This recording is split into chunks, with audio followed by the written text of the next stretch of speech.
बारामतीमध्ये आज एक स्वाभिमान यात्रा सुरू होते योगेंद्र पवारांची. त्यांनी काय आहे ते म्हटलं, "नाही, तुमचा आशीर्वाद घ्यायला येणारच ते." याच्यामध्ये तू ये बाबा माझा मग योगेंद्र पवारांना तुमचा आशीर्वाद असणार आहे का? तुम्हाला सगळं माहिती आहे. तुम्हाला तर काय होतं कुठले बाईट मिळत नाही की असं करतोय ह्याच्याबद्दल तुमचं काय त्यांनी असं सुरू कर मला काय घेणे देणे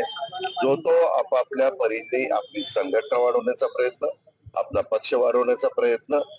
आम्ही महायुती वाढवण्याचा प्रयत्न आम्ही आमच्या परीने करतो समोरचे लोक त्यांच्या परीने प्रयत्न करतात अजून एक तिसरी आघाडी पुढे आलेली आहे ते एक तिसरी आघाडी अजून चौथी आघाडी पण येण्याची शक्यता नाकारता येत नाही कारण एमआयएमनी पण काही जागा जाहीर केल्यात अशी माझी माहिती आहे 5-6 जागा या 7-8 जागा काही जाहीर केल्या आता काय झालेलं आहे सगळ्यांनाच आमदार व्हायचंय तरुणांना वाटतं की ही माझी पहिली संधी दवडता कामा वयस्कर लोकांना वाटतं ही आपली शेवटची संधी आहे घालवता कामा आणि मधले म्हणतात आम्ही किती दिवस मुंबईत नुसतं लोंबकळायचं असं ते सगळ्या वयोमानातल्या लोकांना वाटायला लागलेलं आहे अर्थात लोकशाहीमध्ये प्रत्येकाला वाट म्हणजे मनात येणं हे काही चुकीचं नाही तो त्याचा अधिकार आहे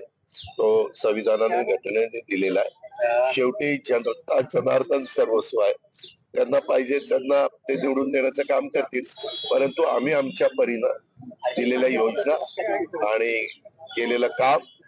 आणि उद्याच्या काळामध्ये करणारे काम कारण आम्ही सतत केंद्र सरकारच्या पण संपर्कात आहे त्यांच्याकडनं पण राज्याच्या हिताच्या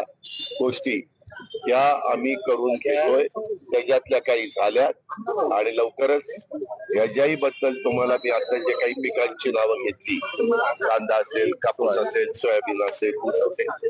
किंवा मधल्या काळामध्ये प्रचंड मोठ्या प्रमाणावर काही भागात पाऊस पडला आणि पिकांचं जबर नुकसान झालं त्यांना पण